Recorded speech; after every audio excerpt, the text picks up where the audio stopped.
Right, advocate Laxman గారితో ఒకసారి మాట్లాడే ప్రయత్నం చేస్తాం. ఎందుకంటే తెలంగాణలో చాలా వరకు కూడా మేము ప్రశ్నించినందుకు మా మీద అవుతున్న ప్రతి కేసుకు ఆయన పూర్తి స్థాయిలో కూడా ఫైట్ చేస్తున్న పరిస్థితి కనబడుతుంది. నిజంగా చెప్తున్నా, నేను న్యాయస్థానాన్ని చాలా గౌరవిస్తా. పూర్తి స్థాయిలో కూడా ఈ పోలీస్ వ్యవస్థ ఈ తెలంగాణ రాష్ట్ర వ్యాప్తంగా 17 నెలల కాలంలో చేస్తున్న రాక్షస పాలనకు సంబంధించి చూసాం. రైట్, లక్ష్మణ్ గారు గుడ్ మార్నింగ్ అండి. Sorry for disturb. నేను లైవ్ లో నుంచి మాట్లాడుతున్నా. ఇప్పుడు రైతు చంద్రయ్యకు సంబంధించి ఆయన 90 సంవత్సరాలు ఏది తహసీల్దార్కు వినతి పత్రం అందించేందుకు వెళ్ళిండు. అక్కడ ఏఎస్ఐ ఎవరైతే రామచందర్ ఉన్నాడో ఆయన గల్ల వచ్చి నిన్న నెట్టేసిన వీడియో మీరు కూడా చూసే ఉండొచ్చు. దాన్ని ఎలా చూడొచ్చు అంటే, రాజ్యాంగం ప్రకారం కానీ ఒక వ్యక్తి తనకుండే హక్కు కానీ స్వాతంత్ర్యం కానీ దాంతోపాటు పోలీసుల వ్యవస్థ ఓన్లీ సస్పెండ్ చేస్తే సరిపోతుందా? ఇది ఏంటి సభ్య సమాజానికి ఎలాంటి మెసేజ్ ఇస్తున్నట్టు?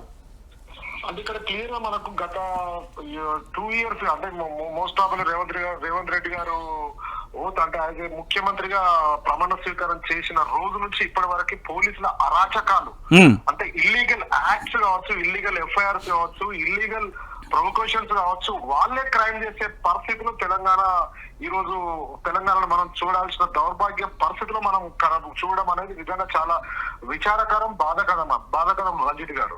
అంటే మనం చూస్తున్నాం ఇక్కడ 90 years కి సంబంధించిన ఒక రైతు, అంటే ఇక్కడ ఇండియాలో సీనియర్ సిటిజన్ యాక్ట్ అనేది కూడా ఒకటి ఉన్నది. దాన్ని ఆర్డీఓ పరిధిలో కావచ్చు, కలెక్టర్ పరిధిలో కావచ్చు, ఆయన దగ్గరికి వెళ్ళి ఆయన ఆఫీస్ లో చుట్టూ తిరగాల్సిన అవసరం లేదు. ఎవరైనా any senior citizen in India RDO ఇంటికి వెళ్ళి ఆయన సమస్యను పరిష్కరించాల్సిన రైట్ ఆర్డీఓకి ఉంది, కన్సర్న్ పోలీస్ డిపార్ట్మెంట్ కు ఉంది.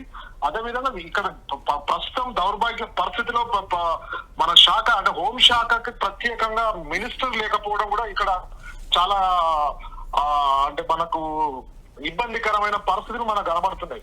ఎందుకంటే ఒక వ్యవస్థను కంట్రోల్ చేసే సిస్టమ్ లో మినిస్టర్ లేకపోవడం, అదే విధంగా వాళ్ళకి ఏదో అంటే పైనుంచి ఒక భగవంతుడు వచ్చి అంటే వాళ్ళే కొద్దిగా వేరే రకంగా అంటే చట్టం మన చేతులకు తీసుకొని ఈ విధానం అంటే ఎంత విచారకరమైన పరిస్థితి అంటే మీరు అన్నట్టు ఆర్టికల్ 21 క్లియర్ గా right to liberty, right to personal లిబర్టీని క్లియర్ గా ప్రొటెక్ట్ చేయడానికి ఆర్టికల్ 21 రాజ్యాంగంలో పొందుపరచడం జరిగింది.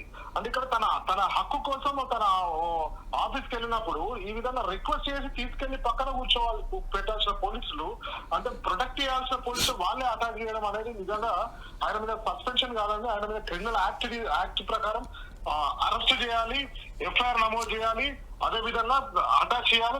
ఆయన మీద అంటే స్పీడ్ ట్రయల్ చేసి చాలా మనం చూస్తున్నాం తెలంగాణలో కావచ్చు, ఇండియాలో కావచ్చు, కొన్ని పిచ్చి కేసులలో స్పెషల్ కోర్ట్స్ పెట్టి స్పీడ్ ట్రయల్ చేసి